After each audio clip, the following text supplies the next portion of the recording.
Hello বন্ধুরা, সবাই কেমন আছো? আশা করছি সবাই ভালো আছো। তো আজকে তোমাদের জন্য আর একটা ব্লগ ভিডিও নিয়ে চলে এসেছি। তো ভিডিওটা কী নিয়ে শুরু হচ্ছে সেটা তোমাদের সঙ্গে এবার বলবো। আসল কথা হলো, আমার মায়ের বিগত 2 বছর আগে একটি মানসিক ছিল আমার ছোটো মেয়েকে নিয়ে। তো মানসিকটা ছিল আমার বাপের বাড়ির পাশেই প্রত্যেক বছর বৈশাখ মাসে কীর্তন হয় 16 প্রহরের। তো সেখানে আমার ছোটো মেয়ে সুস্থ স্বাভাবিকভাবে জন্ম নেওয়ার পর সে যখন হাঁটতে শিখবে, তাকে এবং বড় বাচ্চাকে নিয়ে এখানে আসবে। তো এখানে এসে মন্দিরের এখানে ঠাকুরকে প্রণাম করবে এবং ফল দেবে। তো আজ প্রায় 2 বছর হতে যাচ্ছে আমার মেয়ের। এখন মেয়ে ভালোভাবেই হাঁটতে শিখেছে। তো সেই জন্য এখানে এসছে মানসিকটা পূর্ণ করার জন্য। কিন্তু আমার ছোটো মেয়েকে তো কোনো মতেই হাঁটিয়ে নিয়ে আসতে পারলো না, কারণ ও দেখছে এখানে এত লোক দাঁড়িয়ে আছে। যদিও পেছন সাইডটাতে বেশি লোক ছিল না, কারণ আজ কীর্তনের সেকেন্ড দিন। তবুও কেন জানি না ওরকম ভয় পেয়েছে। যাই হোক, ছোটো মানুষ। তো পরে আমরা বাড়ি চলে এসেছিলাম, আবার রাত্রিবেলা গেছিলাম। তো রাত্রিবেলা আমার হাজব্যান্ড, ভাসুর ছিল, সবাই ছিল। তো ওখানে সেবা দেওয়া হচ্ছিল, মানে প্রসাদ দেওয়া হচ্ছিল। তো আমরা প্রথমে গেছিলাম প্রসাদ নিতে, কারণ তখন প্রায় রাত 10:30 বাজে। তারপরে এসেছিলাম আবার গানের জায়গাটাতে। তো আজ আগেই বললাম বেশি লোকজন আসেনি, কারণ আজ সেকেন্ড দিন। তো নেক্সট দিন তোমাদের সঙ্গে অবশ্যই শেয়ার করবো কতটা পরিমাণে এখানে লোকজন হয়। তো আগে একটু চারিদিকটা ঘুরিয়ে দেখি, দেখো কতটাই ফাঁকা ফাঁকা। আর একদল গান কিন্তু অনেকক্ষণ থেকেই করছিল। এরা মনে হয় একবার নেমে গেছিলো, আবার উঠেছে। তো তারপরে আমি ছোটো মেয়ে বড় মেয়েকে নিয়ে এক পাশে একটু বসে বসে ভিডিও করছিলাম।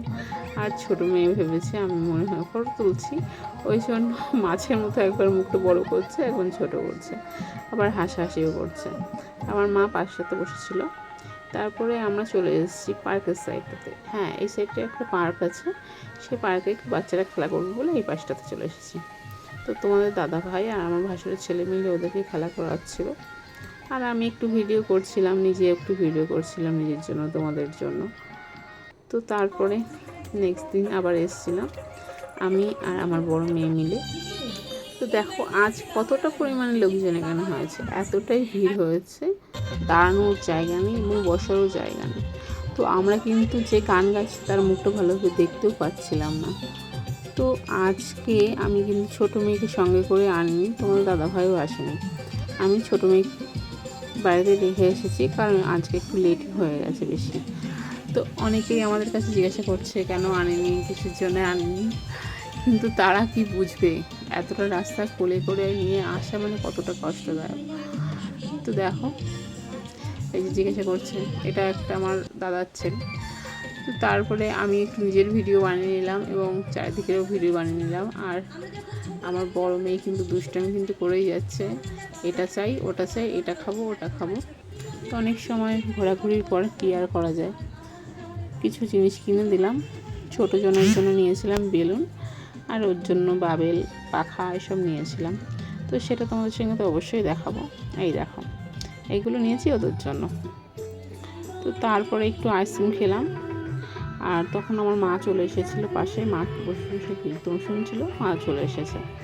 আর তো এক বৌমার সঙ্গে দেখা, মানে আমার বৌদি সম্পর্কে। তো তার সঙ্গে কখনো ভিডিও করা হয়নি, ছবি তোলা হয়নি, তো আজ সেটা করে নিলাম। তো তারপরে আর কি, বাড়ি যাওয়ার পালা, কারণ রাতটাও তো কম হচ্ছে না। আর পার্কে দাঁড়িয়ে তো দেখো আজ পার্কে কতটা ভিড়, আগের দিন দেখেছিলাম পুরো ফাঁকা, আজ দেখো কতটা ভিড়। তো এবার যাবো বাড়ির দিকে, একটু নিজেকেও দেখিনি। তো চলো, এই পর্যন্তই শেষ, টাটা।